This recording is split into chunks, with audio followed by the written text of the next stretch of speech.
Thank you, Mr. Speaker, and I thank the gentlelady from Kansas for yielding and for her leadership on this bill that I'm proud to co-sponsor. The Simple Fairness Act is about just that, providing fairness for hardworking taxpayers. If you look at how the president's health care law is being implemented, Mr. Speaker, you've got the president literally saying he's going to give exemption after exemption after exemption to the political class, to the select few who have special interest protections here in Washington.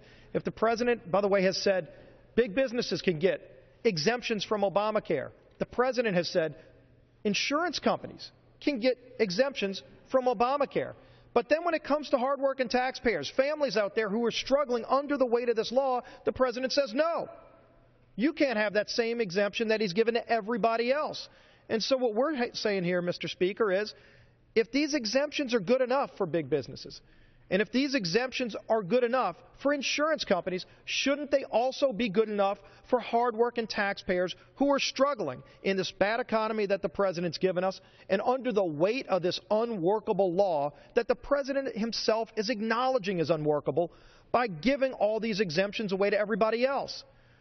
Now, if you look at the law, Mr. Speaker, the president doesn't have the legal authority to just waive a law, to literally take out a pen and change the law.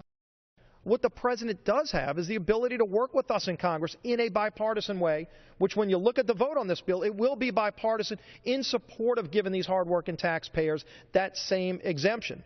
But this law, Obamacare, is built on a foundation of broken promises. If you like what you have, you can keep it. Of course, it's probably the most broken promise in political history.